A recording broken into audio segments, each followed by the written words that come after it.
శివాజీ మహారాజు గారి జయంతి సందర్భంగా ఏర్పాటు ధన్యవాదాలు. అదేవిధంగా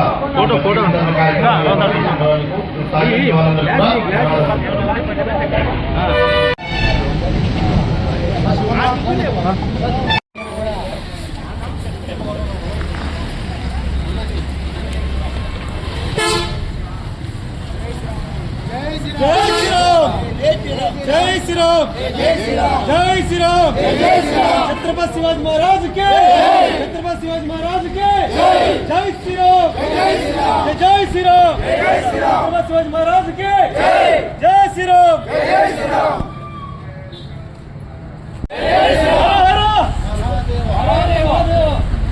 महादेवा, शंभो शंकर, महादेवा, शंभो शंकर, महादेवा, शंभो शंकर, शंभो शंकर, जय श्री राम, जय श्री राम, जय श्री राम, जय भवानी, जय भवानी, जय शिवाजी, जय भवानी, जय शिवाजी, जय भवानी, जय शिवाजी, जय जय श्री राम, छत्रपति महाराज के जय, छत्रपति शिवाजी महाराज के जय, जय श्री राम, जय जय श्री राम.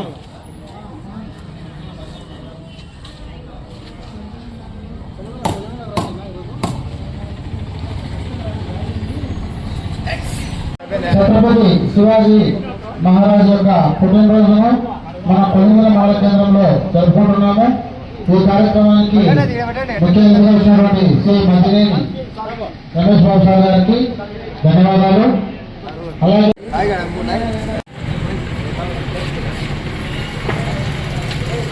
బాబు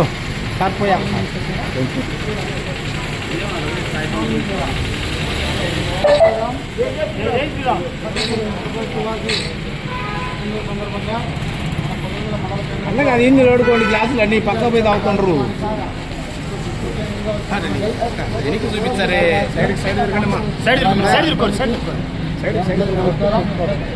ఈరోజు ఈ కార్యక్రమంలో పాల్గొని ప్రతి ఒక్కరు కూడా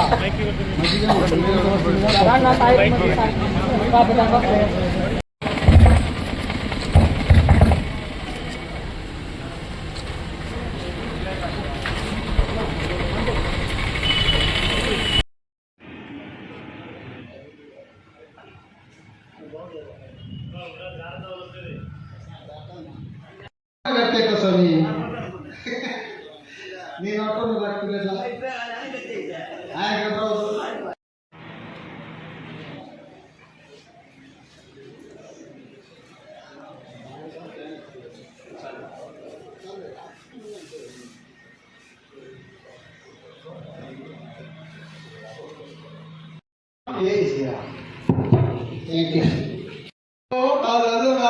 భారతం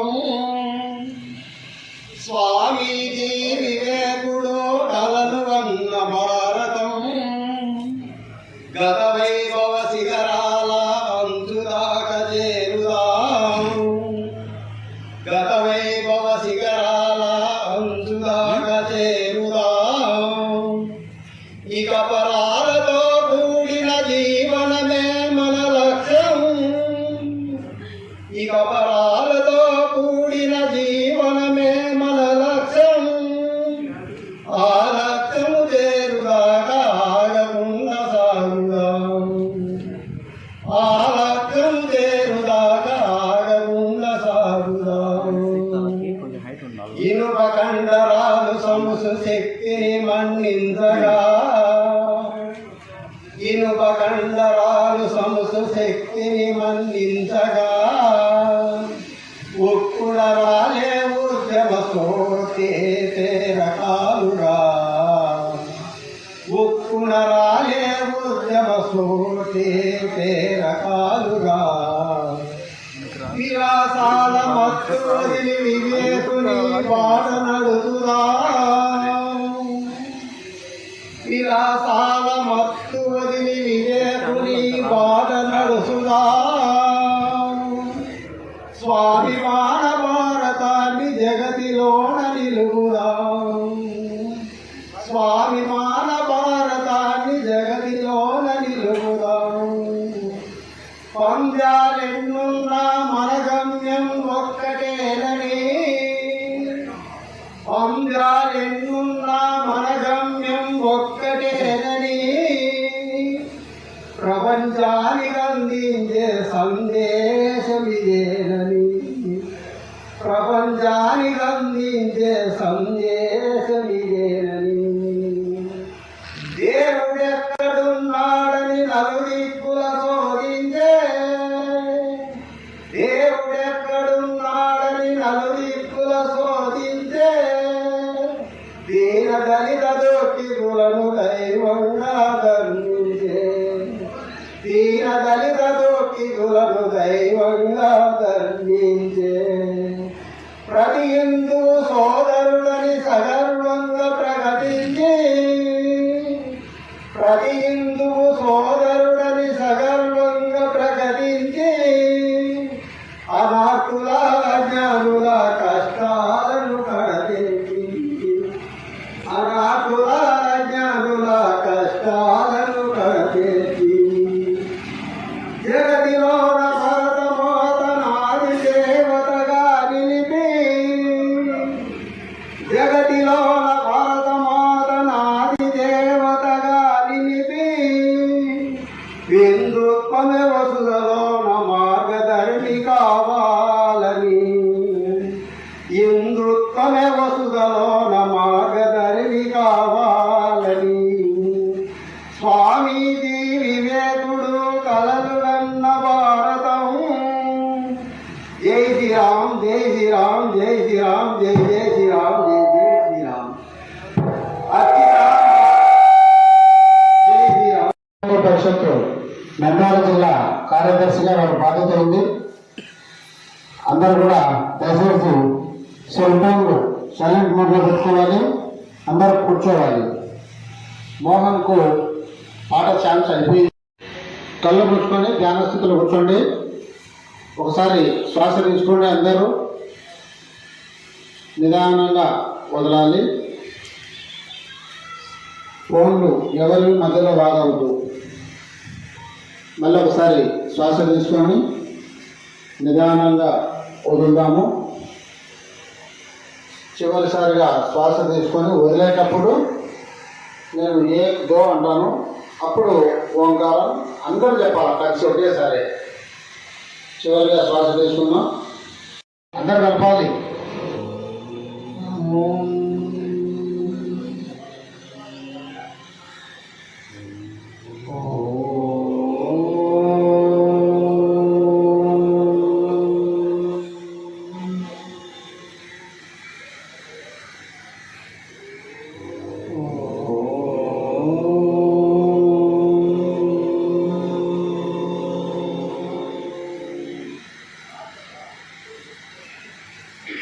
సంతోషం. ఈరోజు ప్రధానమైన వక్త వచ్చేసి నారాయణ రెడ్డి సార్ గారు. వారు ఛత్రపతి శివాజీ గురించి తెలియజేశారు. అలాగే ఈ ఖండ కార్యవాహం ఉన్న చంద్రశేఖర్ రెడ్డి వారు ఒక 5 నిమిషాలు ఆర్ఎస్ఎస్ గురించి తెలియజేశారు. తర్వాత మన కిషోర్ సార్ గారు విశ్వ హిందూ పరిషత్ జిల్లా కార్యదర్శి వారు చివరగా అంటే ఇప్పుడు ప్రజెంట్ ఉన్నటువంటి దేవాలయ స్థితిగతులు, మన హిందువుల యొక్క పాత్ర ఏంటి అనే దాని మీద వారు కొన్ని విషయాలు తెలియజేస్తారు. వీరందరికంటే ముందుగా నేను ఒక 2 నిమిషాలు కొనుగోళ్ల మండల ప్రధాన కేంద్రంలో రాష్ట్రీయ స్వయం సేవక్ వారి ఆధ్వర్యంలో జిల్లా పరిషత్ ఉన్నత పాఠశాల నుండి ఇక్కడి వరకు బైక్ ర్యాలీ నిర్వహించడం జరిగింది. కొద్దిగా తగ్గి మా సైడ్ ఏర్పాటు చేయడం జరిగింది. తర్వాత ఈ కార్యక్రమానికి సంబంధించిన సమావేశం కూడా ఏర్పాటు చేశారు. ఏమి ఈరోజు ప్రత్యేకత,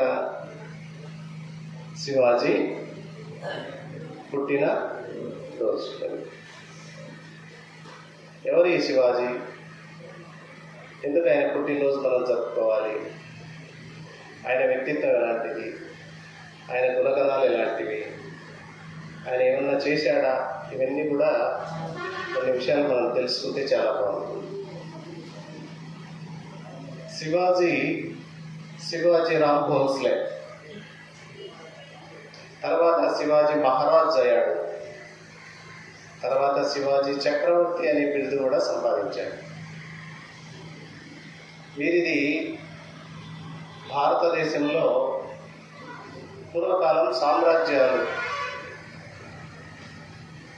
మరాఠా సామ్రాజ్యం. మరాఠా అంటే ప్రస్తుతం మనం ఇప్పుడు మహారాష్ట్ర ప్రాంతం చెప్పుకోవచ్చు. అక్కడ జన్మించాడు. వాళ్ళ నాన్నగారు కూడా గొప్ప పోరాట యోధుడు. వాళ్ళ నాన్న షాహాజీరామ్ భోంస్లే, అమ్మ పేరు జిజియాబాయి. వాళ్ళ వంశం భోంస్లే వంశస్థులు. అమ్మగారు వచ్చేసి యాదవ క్షత్రియ వంశానికి చెందినటువంటి ఇల్లాలు. వీళ్లకు జన్మించినటువంటి ఒక గొప్ప కీర్తిని భారతదేశంలో సంపాదించినటువంటి వ్యక్తి శివాజీ గారు. 17వ శతాబ్దం 1630 సంవత్సరం ఫిబ్రవరి 19వ తేదీన ఆయన జన్మించడం జరిగింది. ఆయన అమ్మవారు అంటే చాలా ఇష్టం శివాజీ గారికి. అందుకే అక్కడ స్లోగన్ కూడా ఉంది చూడండి, జై భవానీ అని. జై భవానీ, జై శివాజీ, జై భవానీ, జై భారత్. శివాజీ గారు ఎప్పుడు అనేవారు, సౌండ్ తగ్గాలి మమ్మీలో, అదే సౌండ్ వస్తుంది. జై భవానీ. కాబట్టి అమ్మవారి ఆరాధించేవాడు పూర్తిగా తగ్గింది. అమ్మవారిని ఆరాధించేటటువంటి వాడు, అమ్మవారి అనుగ్రహం చేత కరవాలాన్ని పొందినటువంటి వ్యక్తి. నిజమేది, అమ్మవారి అనుగ్రహం చేత ఒక కత్తిని పొందినటువంటి వాడు యుద్ధం చేయడానికి. ఆమె అనుగ్రహానికి పాత్రుడైనటువంటి వాడు. చిన్నప్పుడే శివాజీ వాళ్ళమ్మ జిజియాబాయి బాగా చదువుకున్న వ్యక్తి. ఆమె చిన్నప్పుడు ఏం నేర్పించాం మన పిల్లలకైతే, ఇప్పుడు కాన్వెంట్ బళ్ళు అవి ఇవి పంపించి ఏబిసిడిలో ఏదో వేరే సబ్జెక్టులన్నీ చెప్తున్నాం. కానీ జిజిబాయి చిన్నప్పుడు కొడుకు అవి చెప్పలేదు. మహాభారతం, రామాయణం, భగవద్గీత లాంటి పుస్తకాలు చదివించింది. ఇంకా చూడండి ఎంత అద్భుతమో. రామాయణంలో ఎన్ని పాత్రలు ఉంటాయి, భారతంలో ఎన్ని పాత్రలు ఉంటాయి, ఆ పాత్రల విశేషాలు ఏంటి, ఆ పాత్రల గుణగణాలు ఏంటి. నేను కూడా అలా తయారు కావాలి. రామాయణంలో రాముడి గురించి బాగా విన్నామనుకో, మనం కూడా రాముడిలాగా తయారు కావాలని అనిపిస్తుంది. భారతంలో అర్జునుడి గుణగణాలు, అర్జునుడి యొక్క పరాక్రమాలు, అర్జునుడి శక్తి గురించి విన్నామనుకో, నేను కూడా ఒక అర్జునుడిలా తయారాలి అనిపిస్తుంది. అలాగే భారతదేశంలో అప్పటికే చాలామంది వీరులు ఉన్నారు. వాళ్ళందరి చరిత్రను కూడా వాళ్ళమ్మ చదివి వినిపించి ప్రతిరోజు దేశభక్తిని రంగరించి నూరిపోసి, దేశం అంటే ఏమిటి, దేశంలో ఎంతమంది చరిత్రకారులు ఉన్నారు, దేశంలో ఎంతమంది ప్రతాపవంతులు పరాక్రమవంతులు ఉన్నారు, వాళ్ళ యొక్క చరిత్రలన్నీ విని గొప్ప చరిత్రలో నిలిచిపోయేటటువంటి గొప్ప వీరుడైపోయాడు శివాజీ మహారాజ్. మరి దీనికి అందరికీ మూల కారణం వాళ్ళ అమ్మ. కాబట్టి మనం కూడా శివాజీ లాంటి పిల్లలు తయారు కావాలంటే చిన్నప్పుడు పాఠశాలలో కావచ్చు, ఇంటి దగ్గర కావచ్చు, అలాంటి కథలు చెప్పాలి. భారతం గురించి చెప్పాలి, భాగవతం గురించి చెప్పాలి, భగవద్గీత గురించి చెప్పాలి. సమర యోధుల చరిత్రలు పూర్తిగా పిల్లలకు వినిపిస్తే వాళ్ళలో కూడా ఆ దేశభక్తి అనేది నిండుగా ఉంటుంది. కాబట్టి అలాంటి దేశభక్తి.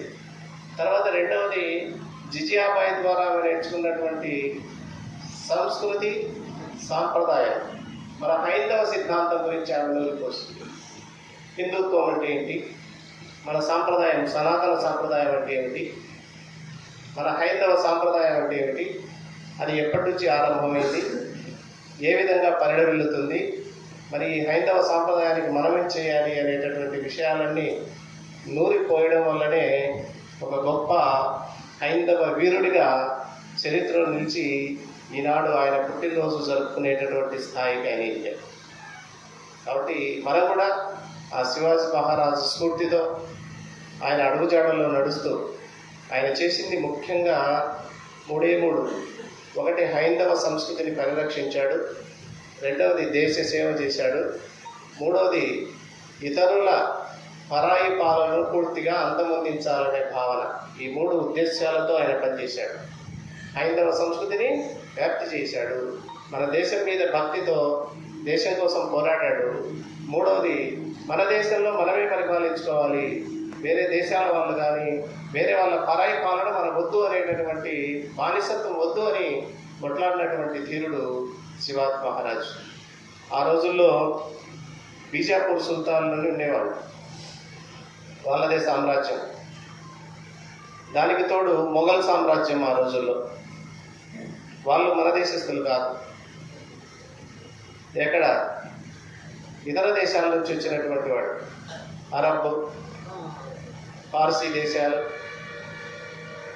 సౌదీ అరేబియా దేశాలు, ఇక్కడి నుంచి మన దేశానికి వచ్చి మన దేశంలో ఉన్నటువంటి రాజులను, చిన్న చిన్న రాజులంతా వశపరుచుకొని వాళ్ళకేదో ఆశ చూపి ఎర చూపి వాళ్ళల్లో వాళ్ళకు తగాదాలు పెడుతూ మన దేశంలో ఉన్నటువంటి సంస్థానాలన్నింటినీ కూడా సామ్రాజ్యం, గతంలో మరాఠా సామ్రాజ్యం అంటే అద్భుతంగా వెలిగిపోయేది, అలాంటి మరాఠా సామ్రాజ్యాన్ని తిరిగి స్థాపించాలనే ఉద్దేశం ఆయన చిన్నప్పుడే కలిగింది.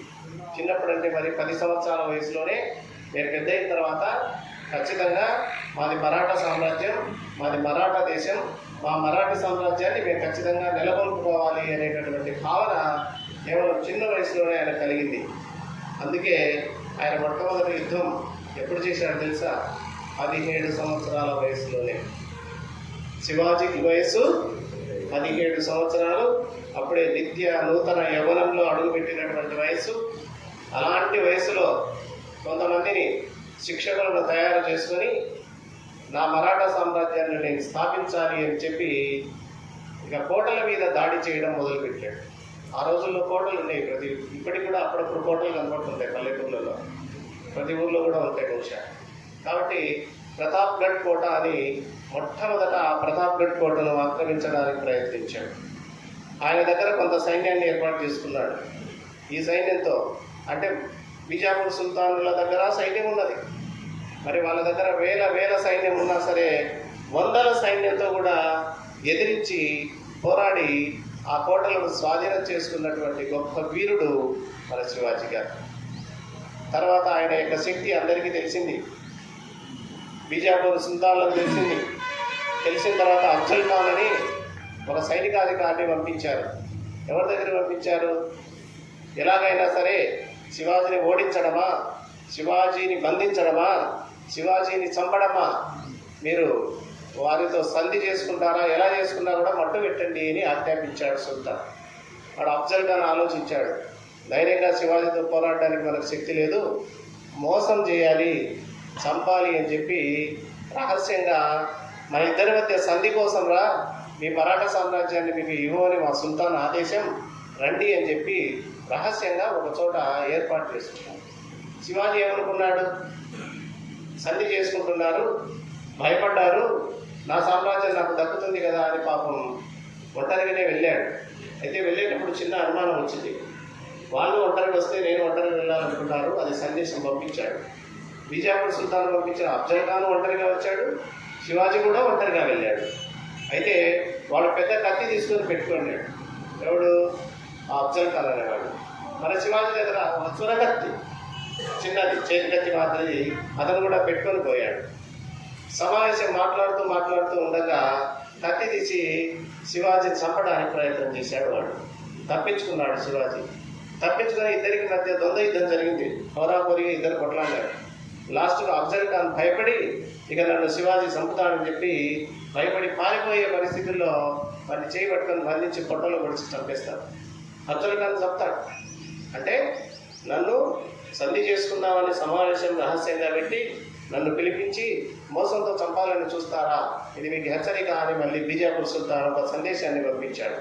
ఆ విధంగా అఫ్జల్ ఖాన్ మరణించిన తర్వాత శివాజీ గారు సుల్తాన్ల మీదకి దాడికి ప్రయత్నం చేయడానికి కొంతమంది సైన్యంతో పంపించాడు. వాళ్ళలో ఆ సైన్యం అంటే శివాజీ యొక్క సైన్యంలో ఒక గొప్ప సేనాధికారి ఉండేవాడు. ఆ సేనాధికారికి చెప్పాడు, నీవు సుల్తాన్ల మీదకి దండెత్తు, రాజ్యాన్ని ఆక్రమించు, కానీ వారి సంపద జోలికి వెళ్ళొద్దు, అలాగే వారి స్త్రీలను ఏమీ అనకూడదని చెప్పి పంపించాడు. ఆ సర్దార్ ఏం చేశాడు, సర్లే అని చెప్పాడు శివాజీకి. వెళ్ళాడు, అక్కడ బీజాపూర్ సుల్తాన్లను ఓడించాడు. ఓడించిన తర్వాత వస్తూ సంపద అంతా తీసుకొచ్చాడు. తీసుకురాకుండా వాళ్ళ యవ్వన స్త్రీని కూడా, అంతఃపురంలో ఉంటారే రాణి, సుల్తాన్ల భార్యను కూడా యవ్వనవతిని తీసుకొని రావడం జరిగింది. ఆమె పాపం ముసుగేసుకొని వచ్చింది. వచ్చిన తర్వాత ఏడుస్తూ శివాజీ ముందర నిలబడింది. అప్పుడు సర్దార్ని పిలిపించాడు. నేను చెప్పింది ఏంది, నువ్వు చేసింది ఏంది, నువ్వు తప్పు చేశావు, క్షమాపణ అడుగు నేను. అంటే పరాయి స్త్రీని తల్లిలాగా గౌరవించేటటువంటి సాంప్రదాయం శివాజీకి వాళ్ళమ్మ చిన్నప్పుడే నేర్పింది. మతం ఏదైనా కావచ్చు, ఆ మతంలో అయినా ఈ మతంలో అయినా ఏ మతంలో అయినా స్త్రీలు ఉన్నారు. స్త్రీని గౌరవించడం మన సాంప్రదాయం. అమ్మ, నీవు పరస్త్రీవైనా ఇతర దేశస్తురాలివైనా మా శత్రువు యొక్క భార్యవైనా మేము నా సోదరులాగా నిన్ను చూసుకుంటాను. మా సర్దారు ఏదో తొందరపడి తప్పు పని చేశాడు, నేను గెలిచాననేటటువంటి విజయకాంక్షతో వారి కన్ను మిన్ను గానక అహంకారంతో నిన్ను తీసుకొచ్చాడు, తప్పు క్షమించమ్మా అని చెప్పి ఆమె చేతికిచ్చినటువంటి బేడీలన్నీ విడిపించి తన చెల్లెలు ఎలా గౌరవపడుతుందో అలా తన చెల్లెలాగా గౌరవించి కూర్చోబెట్టి ఆమెకు మంచి మాటలు చెప్పాడు. అమ్మ, నీవు మనసులో బాధపడవద్దు, నువ్వు తిట్టుకోవద్దు. నా భారతదేశం చాలా గొప్పది. నా భారతదేశంలో స్త్రీలు కూడా చాలా గొప్పవాళ్ళు. స్త్రీలు అంటే భారతదేశంలో చాలా గొప్పవాళ్ళు అని చెప్పి కొన్ని మాటలు చెప్తాడు. హరిహర బ్రహ్మల పురిటి బిడ్డల చేసి జొలపాడిన పురంధ్రీల నామ. హరిహర బ్రహ్మ, శ్రీ మహావిష్ణువును, పరమశివుణ్ణి, బ్రహ్మను, ఈ ముగ్గురిని చిన్న పిల్లలుగా చేసి పాలు దాపి జోలపాట పాడినటువంటి ఒక స్త్రీ ఉత్తమరాలుందమ్మా మా భారతదేశమే. ఆమె ఎవరు? సతీ అనసూయ. వినింటారు అనసూయ అని. పాతకాలం సినిమాల్లో కూడా సతీ అనసూయ సినిమా వస్తుంటుంది. సతీ అనసూయ అత్రి మహర్షి భార్య. సతీ అనసూయ అడవిలో నివాసం ఉన్న సందర్భంలో దేవలోకంలో చర్చ వచ్చిందట. భూలోకంలో పతివ్రత శిరోమణులు ఉన్నారంటున్నారే, ఎవరైనా పతివ్రతలు ఉన్నారా అని ప్రశ్న వచ్చింది దేవలోకంలో. వాళ్ళలో అనసూయ అని చాలా గొప్పది అని చెప్పారు. పార్వతి ఉన్నది, లక్ష్మీదేవి ఉన్నది, సరస్వతీదేవి ముగ్గురు కలుసుకొని మనకంటే పతివ్రతల, మనకంటే శక్తివంతులు భూలోకంలో ఉన్నారా, వాళ్ళ శక్తి ఎలా ఉంటుందో పరీక్షించాలని చెప్పి ముగ్గురు భర్తలను పిలిపించారు. అంటే శ్రీ మహావిష్ణువును, శివుణ్ణి, బ్రహ్మను పిలిపించి, స్వామి, భూలోకంలో అనసూయ అని ఒక పతివ్రత శిరోమణి ఉందంట, ఆమె పాతివ్రత్యం ఎట్లాంటిదో మీరు పరీక్ష చేసి రాపోండి అంటే అప్పుడు విష్ణు అన్నాడంట, భూలోకంలో పతివ్రతతో మాకేం పడింది, అవసరమేముంది, ఎందుకు వెళ్ళాలి, ఎందుకు పరీక్ష పెట్టాలి, వాళ్ళ గొప్పతనం వాళ్ళది, మన గొప్పతనం మందిలే అంటే కూడా వినలేదు. ఆడవాళ్ళు పట్టుదల పట్టారు. సరే పోయేస్తాం, తర్వాత ఏం జరుగుతుందో ఆలోచించలేమని చెప్పి హరిహర బ్రహ్మలు ముగ్గురు అంటే త్రిమూర్తులు ముగ్గురు భూలోకానికి వచ్చారు. అనసూయ ఇంటి దగ్గరికి వచ్చారు. చిన్న కుటీరం వేసుకున్నారు. లోపల భర్త ఆయన ఏదో తపస్సు చేసుకుంటూ కూర్చున్నాడు. వచ్చిన తర్వాత వీళ్ళు ముగ్గురు సన్యాసి రూపంలో వచ్చారు. వచ్చి వాకిట్లో నిలబడి భవతి భిక్షాందేహి అన్నారు. అంటనే బయటకు వచ్చింది అనసూయమ్మ. చూసింది ముగ్గురిని. చూసి ఎవరో మహాత్ములు మహర్షులు వచ్చారు, స్వామి లోపలికి రండి దయచేయండి అని లోపలికి ఆహ్వానించింది. లోపలికి వచ్చిన తర్వాత ఈరోజు మీరు మాకు అతిథులు, మా ఆతిథ్యం స్వీకరించండి, మీరు స్నానాది కార్యక్రమాలు ముగించుకోండి అని చెప్తే ఈ హరిహర బ్రహ్మలు ముగ్గురు స్నానాది కార్యక్రమాలు ముగించుకొని వచ్చారు. వచ్చిన తర్వాత భోజనం చేయండి, మా ఇంట్లో భోజనం చేయండి అని అందరినీ ముగ్గురిని వరుస కూర్చోబెట్టి భోజనం పెట్టింది అనసూయమ్మ. భోజనం పెట్టేటప్పుడు వీళ్ళు అన్నారంట, హరిహర బ్రహ్మల ముగ్గురు త్రిమూర్తులు, మాకు భోజనం చేసేది ఒక నియమం ఉంది, మా నియమాన్ని మేము తప్పము, మీరు కూడా తప్పకూడదు ఆ నియమం. ఏంటో సెలవు ఇవ్వండి స్వామి, ఆ నియమం ఏమిటో అని అడిగింది అనసూయ. ఏం లేదు, మేము అన్నం తినాలంటే వస్త్రాలు లేకుండా దిగంబరంగా వడ్డించాలి. ఏ స్త్రీ అయినా పరాయి స్త్రీ పరాయి పురుషుల దగ్గర దిగంబరంగా వడ్డిస్తుందా? వీళ్ళు చెప్పారు అలా చూద్దాం ఎంత పట్టుకొని. అప్పుడు కూర్చోండి మీరు అలాగనే లేయొద్దండి అని చెప్పి లోపలికి వెళ్ళింది. స్వామి అన్నది. ఏమన్నాడు? ఎవరో మన ఇంటికి 3 అతిథులు వచ్చారు, స్నానాది కార్యక్రమాలు అయిపోయినాయి, ఇక భోజనానికి సిద్ధపడి వడ్డిద్దాం అనుకుంటే వాళ్ళకు ఒకటి ఏముందంట, నేను దిగంబరంగా వడ్డిస్తే తింటారంట, లేకపోతే తినారంట అని. అప్పుడు వెంటనే మహర్షి అన్నాడట, సరే వాళ్ళ కోరిక మనం ఎందుకు కాగలం, అతిథి దేవోభవ, అతిథులు దేవతలతో సమానం, దేవతలే ఈ రూపంలో వచ్చారేమో అని ఆయన కమండలం ఇచ్చి, ఈ కమండలంలో మంత్ర పూరితమైన జలం ఉన్నది, ఈ జలాన్ని వాళ్ళపై సంప్రోక్షణ చేసి వడ్డించు దిగంబరంగా నేను చెప్పాడు. వచ్చింది కమండలంలో ఆ మంత్ర జలం తీసుకొచ్చింది. వచ్చి కూర్చున్నటువంటి అది హర బ్రహ్మ ముగ్గురి మీద ఆ నీళ్లు చిలకరించేసరికి 3 చిన్న పిల్లలు 6 నెలల పసిగున్నలేగా, ఆ బ్రహ్మదేవుడు, ఆ విశ్వదేవుడు, ఆ పరమశివుడు 3 6 నెలల పసిపాపలై ఏడుస్తున్నారు. ఇంకేమన్నం తింటారు? వెంటనే అనసూయమ్మ తన స్తన్యంతో పాలించి అక్కడే 3కి 3 ఉయ్యాలలేసి, ఒక ఉయ్యాల్లో బ్రహ్మను, ఒక ఉయ్యాల్లో శ్రీ మహావిష్ణువు, ఒక ఉయ్యాల్లో పరమశివుడిని పడుకోబెట్టి జోల పాడిందట. జోల పాడుతుంది. వాళ్ళు పిల్లలనే ఇంట్లో పెరుగుతున్నారు. నా బిడ్డలే 3 అనుకుంది. 3కి రోజు కావాల్సినటువంటి సౌకర్యాలన్నీ ఏర్పాటు చేస్తూ వస్తుంది. పైన దేవలోకంలో అమ్మవారు పార్వతీదేవి, ఏం మా శివుడు ఇంకా రాలేదే, లక్ష్మీదేవి మా విష్ణువు రాలేదే, ఇంకా సరస్వతీదేవి మా బ్రహ్మదేవుడు ఇంకా రాలేదే, ఏమైనా అని వాళ్ళలో విపరీతమైన దిగులు, ఆందోళన. ఈ సమయానికి నారద మహర్షుల వారు అక్కడికి వెళ్ళారు. ఏమమ్మా మీ ముఖాలంతా వెలువడిపోయాయి, చూస్తుంటే మీకు ఏదో దిగులుగా ఉంది, మీకేదో బాధగా ఉంది, ఏమొచ్చిందమ్మా మీ కష్టం? స్వామి ఏమని చెప్పుకుంటావు? దేవలోకంలో పతివ్రతల గురించి చర్చ వచ్చింది. భూలోకంలో అనసూయ అంట చాలా పతివ్రత శిరోమణి అంట, ఆమెను పరీక్ష చేయాలని నా భర్తలు మప్పాము 3ని. వాళ్ళు చాలా రోజులైంది తిరిగి రాలేదు, ఎక్కడున్నారో ఏమైపోయారో కనుక్కున్నారో లేదో వెళ్ళారో నాకేం అర్థం కాలేదు, అయోమయంగా ఉంది, మాకు మా పతులు లేకపోతే మాకు ఎలా ఉంటుంది చెప్పండి స్వామి అని కాళ్ళు పట్టుకున్నాను. అప్పుడు నారద మహర్షి, అమ్మ మీకు ఏమైనా తిట్టబట్టిందా? అనసూయ గొప్ప పతివ్రతమ్మా, నేను కూడా విన్నాను. సరే ఏదో జరిగింది, ఏదో జరిగిపోయింది, ఇక నేను నా వెంట రండి, భూలోకానికి అందరం వెళ్దాం. ఆ అనసూయ ఎక్కడుందో వెతుక్కుంటున్నామో అక్కడ మీ భర్తలు ఏం చేస్తున్నారో చూద్దాం, మిమ్మల్ని ఏమన్నా మర్చిపోయినారేమో చూద్దాం అని చెప్పి ఆ 3 అంటే లక్ష్మీదేవి, పార్వతీదేవి, సరస్వతీదేవి దేవలోకం నుంచి భూలోకానికి దిగి వచ్చారు. వచ్చి అంతా చూశారు. ఎక్కడ బ్రహ్మ లేడు, విష్ణువు లేడు, శివుడు లేడు. అనసూయమ్మ దగ్గరకు వస్తే అనసూయ ఉన్నది, అనసూయ భర్త ఉన్నారు. 3 ఉయ్యాలు ఉన్నాయి. 3 ఉయ్యాల్లో 3 పిల్లలు అనుకుంటున్నారు. అనుమానం వచ్చింది, ఏమైనా మా భర్తలే ఇలా అయిపోయారా కొంపదీసి అని చెప్పి అమ్మ అనసూయమ్మ అన్నారు. చెప్పండి అమ్మా అంటే వీళ్ళు మీ పిల్లలేనా అన్నదట. అంటే కాదమ్మా, కొన్ని నెలల క్రితం సాధువుల్లాగా సన్యాసుల్లాగా మా దగ్గరకు వచ్చారు, భిక్ష అడిగితే భిక్ష పెట్టాను, ఇలా అయిపోయింది వాళ్ళ పరిస్థితిని, జరిగిన కథ అంతా చెప్పింది. అప్పుడు కొంగు పట్టుకొని అమ్మ అనసూయమ్మ క్షమించమ్మా, వాళ్ళెవరే కాదు, ఒకరు నా భర్త శ్రీ మహావిష్ణువు, ఇంకొక ఆయన నా భర్త బ్రహ్మదేవుడు, ఇంకొక ఆయన నా భర్త పరమశివుడు, కరుణించమ్మ మాకు ప్రతిభిక్ష పెట్టు అని కొంగు చాచి అభ్యర్థించారు. ఎవరిని? అనసూయమ్మ. అప్పుడు అనసూయాదేవి మళ్ళీ లోపలికి వెళ్ళింది. భర్తల స్వామి మళ్ళీ ఇప్పుడు 3 ఆడవాళ్ళు వచ్చారు, ముందు వచ్చిన వాళ్ళు బ్రహ్మ విష్ణు మహేశ్వరులు అంట, ఇప్పుడు వాళ్ళ భార్యలు వచ్చారంట, మరి ఇలా ప్రతిభిక్ష అడుగుతున్నారు, నేను ప్రసాదించమంటావా అంటే మళ్ళీ కమండలం జలం తీసుకెళ్ళి సంప్రోక్షణ చేయకున్నాడు. ఆ కమండలం జలం తీసుకొచ్చి మళ్ళీ 3 పిల్లలకు సంప్రోక్షణ చేస్తే యథావిధిగా బ్రహ్మ విష్ణు మహేశ్వరుడు. అందుకే హరిహర బ్రహ్మల పురిటి బిడ్డల చేసి జోలపాడిన పురంధ్రీ నలామ. ఆ పురంధ్రీ నలామ ఏ దేశస్తున్నారు?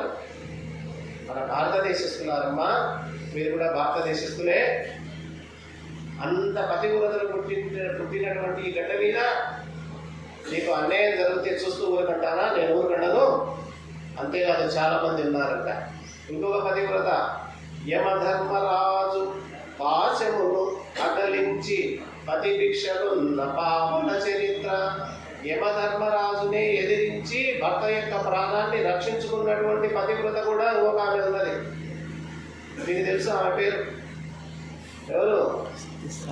సతీ సావిత్రి. సినిమా ఉంది, మన పాత సినిమాలు కూడా అన్ని చూస్తే మన చరిత్ర వైభవం, మన గత వైభవం, మన ప్రసిద్ధత అన్నీ తెలుస్తాయి. అవేం చూడడం అన్ని దిగ్గదిగ్గవన్నీ కొత్తగా చూస్తున్నాం. మన భారతదేశం అంటే ఏమో తెలియక ఎవరైనా అడిగితే ఏ దేశం అంటే భారతదేశం పేరు అక్కడ తెలుసు. భారతదేశ చరిత్ర తెలియదు, భారతదేశ గొప్పతనం తెలియదు, భారతదేశంలో ఎలాంటి మహాత్ములు ఉన్నారో తెలియదు, ఎలాంటి వీరులు ఉన్నారో తెలియదు, భారతదేశాన్ని పరిపాలించినటువంటి వాళ్ళందరి గురించి తెలియదు. అసలు స్వాతంత్రం ఎందుకు వచ్చింది, స్వాతంత్రంలో ఎన్ని కష్టాలు పడ్డాం, ఆంగ్లేయులు ఎంత బాధలకు గురి చేశారు, ఈ మొఘలులు మనల్ని ఎలా పీడించారు, ఈ బీజాపూర్ సుల్తాన్లు ఎలా పీడించారు అనే విషయాలన్నీ తెలుస్తాయి. చరిత్ర చదవాలి. అవి చదవం, అవి చదివేరు పాఠాల్లో. స్కూళ్ళలో పెట్టాలంటే భయం. వేరే మతాల వాళ్ళు వచ్చి హిందుత్వ పాఠాలు పెడతారంట. పుట్టిందే హిందుత్వము, భారతదేశం ఉన్నదే హిందుత్వంలో, బీజాలన్నీ హిందుత్వ బీజాలే. అవి నాకు వేరే ఎక్కడి నుంచి వస్తాయి? మాకు ధైర్యంగా పాఠ్యాంశాల్లో చేర్చేటటువంటి నాయకులు రావాలి. మోసం కాదు, మోసం నాయకులు కాదు, వాళ్ళ మాట వాళ్ళకు వీళ్ళ మాట వీళ్ళకి చెప్పేవాళ్ళు కాదు. ధైర్యంగా మన హైందవ సాంప్రదాయాన్ని, మన హిందుత్వాన్ని పరిరక్షించేటటువంటి నాయకులు కావాలి. అలాంటి సమాజం ఉద్ధరించబడితేనే మనం అద్భుతంగా. కాబట్టి మనం కూడా చెప్పాలి, ఈ కథలన్నీ మన పిల్లలకు చెప్పాలి. కాబట్టి అలాంటి గొప్ప భారతదేశం అమ్మ ఇలా ఇచ్చాడు. ఈ అమ్మకు చీరలు నగలు అన్నీ తీసుకురండి అని చెప్పి కొత్త చీరలు కొత్త నగలు తీసుకొచ్చి, మనం ఇంటికి ఆడపిల్ల వస్తే తిరిగి పుట్టింటి నుంచి పంపించేటప్పుడు ఎలాగైతే మనం ఒడి పూజించి ఒడి బియ్యం పోసా ఉంటాం లేదా, అలా చేశామో ఆమె ఒడి పూజించి ఒడి బియ్యం పోసి కట్టకానుకలు ఇచ్చి మంచి వస్త్రాలు, విలువైన ఆభరణాలు, ఇంకా కొంతమంది సైన్యాన్ని కూడా ఇచ్చి పంపించినటువంటి మహాత్ముడు, గొప్ప చరిత్ర ఉన్నటువంటి వాడు ఎవరు? ఛత్రపతి శివాజీ. ఎట్లా వచ్చింది అలాంటి మంచి బుద్ధి చెప్పండి? వాళ్ళ చిన్నప్పుడు వాళ్ళమ్మ నేర్పినటువంటి నేర్పు. రెండోది ఆయన చదివినటువంటి భారతం, ఆయన చదివినటువంటి రామాయణం, ఆయన చదివినటువంటి భాగవతం, ఆయన చదివినటువంటి భగవద్గీత. అందుకే ఇవి చదవాలి, ఇవి చదివించాలి, వినాలి. భారతం, భాగవతం, రామాయణం, భగవద్గీత ప్రతి ఒక్కరూ చదవాలి, వినాలి. వింటేనే మన యొక్క గొప్పతనం బయటకు వస్తుంది. మనం కూడా అలాంటి మంచి వాళ్ళగా రూపొందుతాం. మంచి సమాజాన్ని నిర్మించడానికి అవకాశం ఉంటుంది.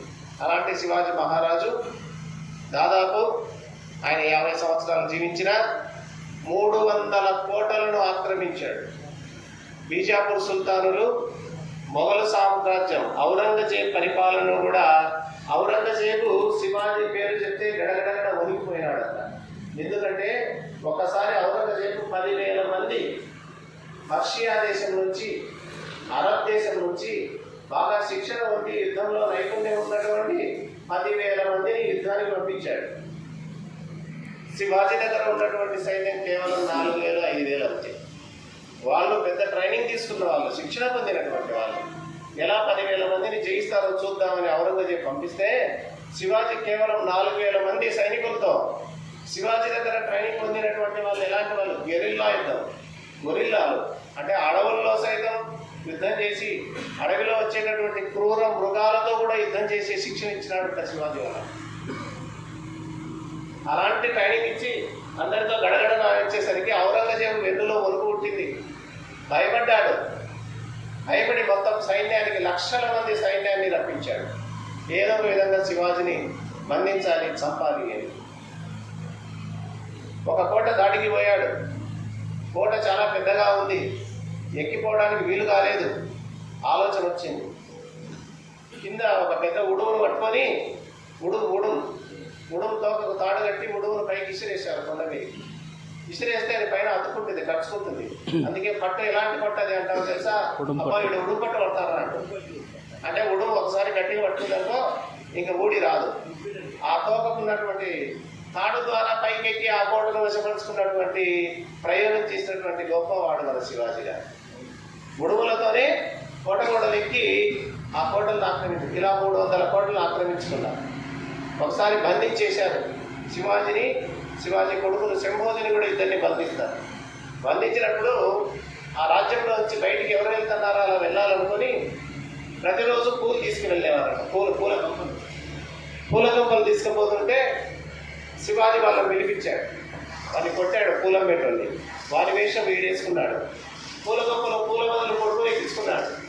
పూల దుంపలో కొడుకుని ఎక్కించుకొని పూల బుట్టను నెత్తిన పెట్టుకొని పూల వందలాగా వాళ్ళు బంధించినటువంటి కారాగారం నుంచి బయటికి తప్పించుకొని పోయాడు. ఎంత తెలివి, ఎంత సాహసం ఉండాలో చెప్పండి. ఇలాగా శివాజీ మహారాజ్ గొప్ప వ్యక్తి, ఎన్నో చేశాడు. మన హైందవ సంప్రదాయానికి భారతదేశంలో ఇతర దేశస్తులు ఉండాలంటే కూడా గజగజ వణికి భయపడినటువంటి స్థితిని తీసుకొచ్చి సైన్యాన్ని తయారు చేసి ఆ రోజుల్లోనే మొఘల్ సామ్రాజ్యాన్ని వణికించినటువంటి వాడు. అలాంటి వాడికి ఉన్నట్టుండే అకస్మాత్తుగా ఒక విష జ్వరం వచ్చింది. ఎవరి చేతులు ఏం మరణించలేదు శివాజీ. విష జ్వరం అంటే మనకు జ్వరాలు ఉంటాయి, పెద్ద పెద్ద జ్వరాలు. ఆ రోజుల్లో ఆ విష జ్వరం వచ్చి దాదాపు 10 రోజులు మంచంలో పడి ఆ విష జ్వరంతో మరణించడం జరిగింది అలాంటి శివాజీ మహారాజ్. కాబట్టి ఈరోజు శివాజీ జన్మదినాన్ని మనం ఇంత అద్భుతంగా జరుపుకున్నాం. కొన్ని విషయాలు ఆయన గురించి చెప్పుకునే అవకాశం కూడా నాకు కల్పించారు. కాబట్టి ఈ వేదిక మీద ఉన్నటువంటి పెద్దలకు, వింటున్నటువంటి మీకందరూ కూడా మరొకసారి నమస్కారాలు తెలియజేస్తూ, మీరందరూ కూడా శివాజీలాగా మంచి పరాక్రమవంతులు, ధైర్యవంతులు, మన సాంప్రదాయాన్ని నిలబెట్టేటటువంటి వాళ్ళుగా కావాలని కోరుకుంటూ ఈ అవకాశం ఇచ్చినందుకు ధన్యవాదాలు తెలియజేస్తూ నిలుస్తున్నాను. జై శ్రీరామ్, జై హింద్. సర్వే భవంతు సుఖినః భవ. సర్వే సంతు నిరామయ. సర్వే సంతు నిరామయ. సర్వే భద్రాణి పశ్యంతు. సర్వే భద్రాణి పశ్యంతు. మా కచ్చిత్ దుఃఖభాగ్ భవేత్. మా కచ్చిత్ దుఃఖభాగ్. ఓం శాంతి శాంతి శాంతి. ఓం శాంతి శాంతి శాంతి. భారత్ మాతా की జై.